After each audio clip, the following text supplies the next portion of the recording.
It's story time. Story time. Let's read it story time. Story time. I'm Geek the story time. Story time. You and me, it's story time. Story time. Let's achieve. Hello, everyone, and welcome to Story Time with me, Kayla. Now, before we introduce our book tonight, I want to wish each and every one of you a happy brand new year. I hope this year brings you nothing but health, wealth, and blessings all around. Now, back to our book. Today, we have another special Arthur feature. And it's our first book of the new year. How exciting is that? Today, we will take a look at a book from author Hazem Nassar, who has written a book that I think is perfect, especially we're at the start of a new year. We can't control the past, but we definitely have a hold on the future, and you all will see how that ties in a minute. And so, the book we'll be reading tonight is called The Diversity Cube and the Cloud Wizard, written by Hazem Nassar. You ready to see what this book is all about? Ready, set, let's begin. Whoosh.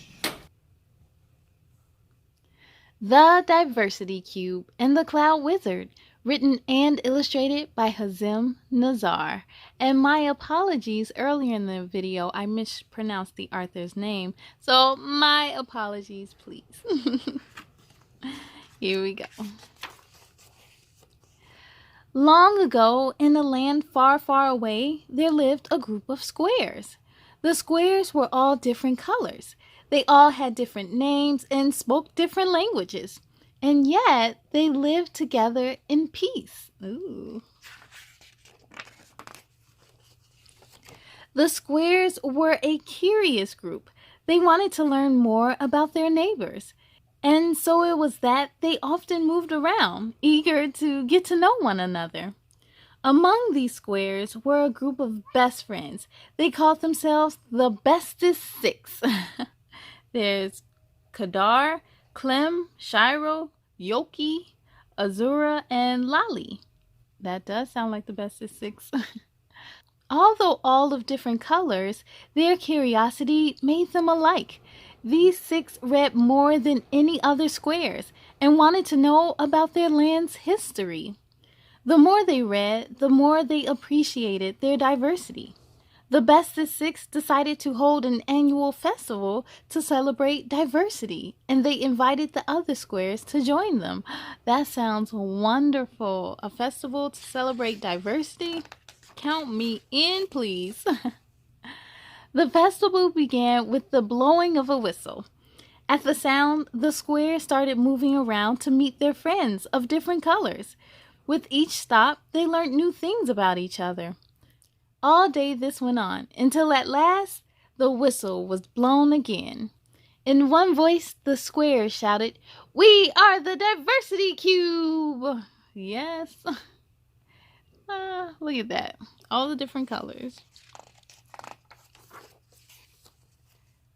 One night, as they were getting ready for the festival, Clem's neighbor, Orang, started whispering to him.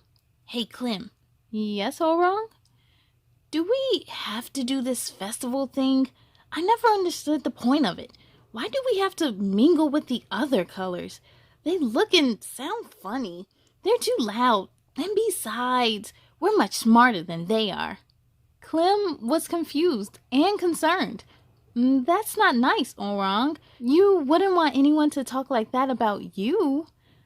"My friends and I read that there used to be other cubes like ours," Clem continued. "But their colors remained separate. Then they mysteriously disappeared. The festival is to remind us of our unity despite our differences." "Maybe they ended up moving to a better place where the colors don't have to mingle with each other," Orang grumbled. "You'll see, mixing is no good, and I'm sure many oranges will agree with me." So Orang doesn't like the mixing of colors and the diversity. But what Orang didn't know was that someone far away was listening to him. An evil wizard named Druff, who was bent on destroying all the diversity cubes. "Looks like we found the one you're looking for, Master," the wizard's crystal ball said. "Indeed, my dear Tentacle," Druff said, sly smile crossing his face. "Indeed we have." That's not good. Druff wasted no time mixing together his evil potions. He soon made a covering of clouds, but one ingredient was missing, one that he could never give to his potions on his own. "No matter how powerful my sorcery is, I always need someone's willingness to help spread my poison," Druff said. "Orang should be our target. Soon the final diverse cube shall be added to my collection, and that colorful world will disappear forever." Uh-oh, that's not good. He's mixing hate, ignorance, fear. Oh my goodness. Druff gathered the fumes of his evil potions and fed them to Tentacle. As the crystal ball pushed the clouds toward the diversity cube to work their magic, Druff cast his favorite spell, racism. No, that's not good at all. The next day, the festival started as usual. But when the whistle sounded, Orang refused to move. With Orang staying still, the other squares found it hard to move around. They ended up staying near their own color. Nobody knew what was going on. Seeing the colors keeping themselves away from other colors, the squares assumed that the others were not interested in meeting them. The festival ended before it even started. There was no moving, no mingling, and no shouting. Instead, the colors started talking about how others kept themselves away. Some said they didn't even care to be near other colors who weren't as smart as they were or who looked, acted, and sounded different. The bestest six could hardly believe their ears. They did not agree with what was being said, but what could they do?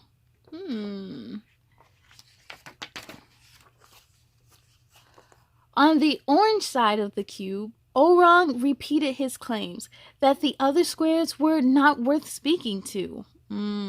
See, he's starting to speak and his peers are listening and it's like, As he spoke, Druff's cloud appeared over the cube.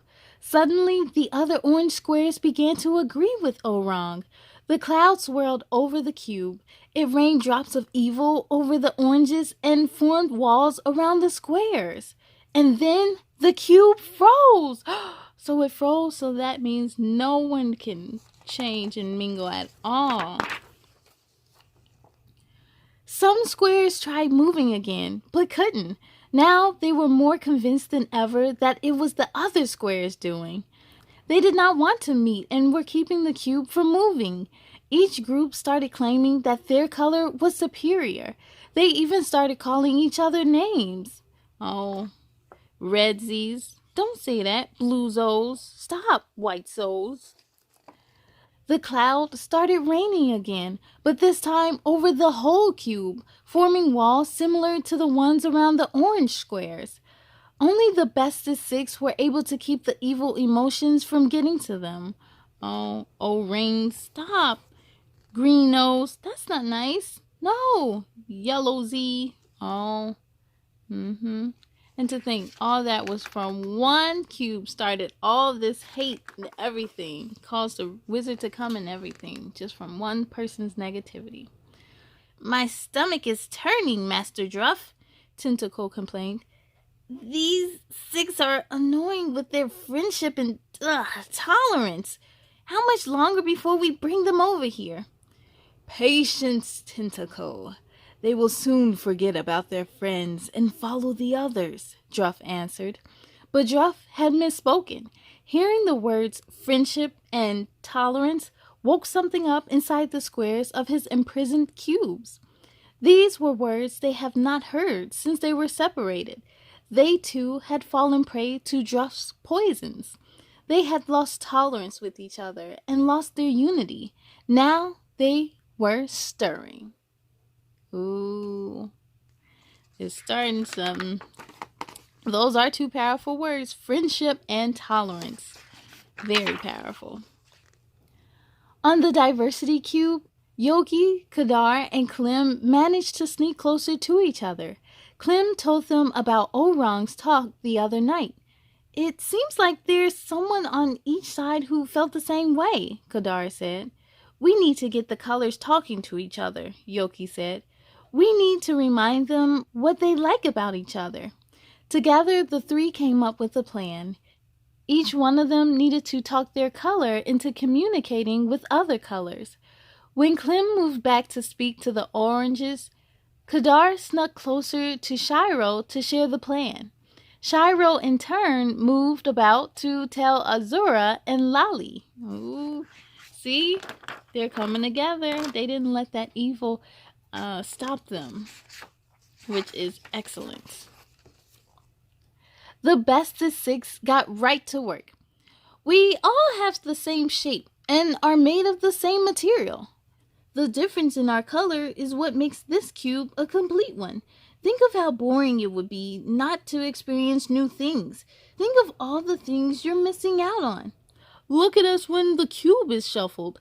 It's much harder to separate us. Our strength is in our unity. So young, yet so wise, they reached minds and hearts with their words. They would not let racism ruin their diversity cube. Orang showed us that one cube matters.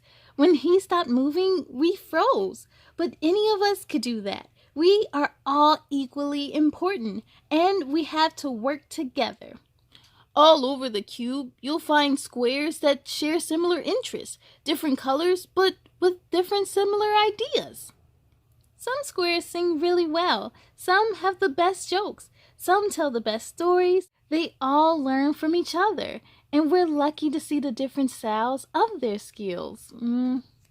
Every last thing that all of the bestest six just said is so true. And it works with us being humans too. Tentacle rushed into the restroom where Druff liked to think and plan, startling him with urgent news. Master Druff! What? You gotta see this, quick! The crystal ball yelled. Can't you see me resting? Oh no. Druff started panicking. Oh, they're saying I apologize. Laylee is absolutely correct. I shouldn't have acted that way. You're right, Kadar. I'm really sorry. I'm so sorry, everyone.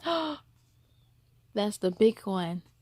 Even Orang understood what they're saying, said, I'm so sorry, everyone.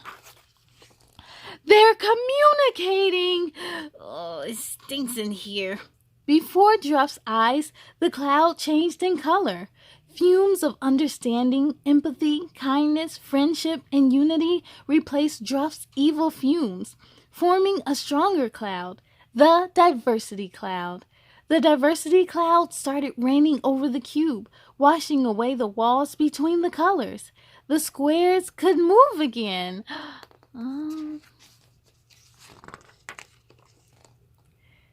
Tentacle tried to suck the diversity cube carried by the racism cloud into Druff's world, but instead, the more powerful diversity cloud came out. Druff desperately chased Tentacle away, but it was too late. More diversity clouds formed, dissolving the walls around the imprisoned cubes and setting them free. That is wonderful! Look, it's too powerful. Tentacle can't even hold on to it. Driven by immense joy and navigated by fond memories, the long-lost cubes rolled the diversity clouds back to their land. Seeing them approaching, the diversity cube roared in celebration. Huh? Is someone blowing the festival's whistle? Shiro said suddenly. Clem looked around. Look! It's Orang! The bestest six smiled as louder than ever. The squares all shouted, We are the diversity cubes. Oh. Yes. And there is enough room for empathy and compassion and Good times for everyone, no matter what color they look like, what color they are.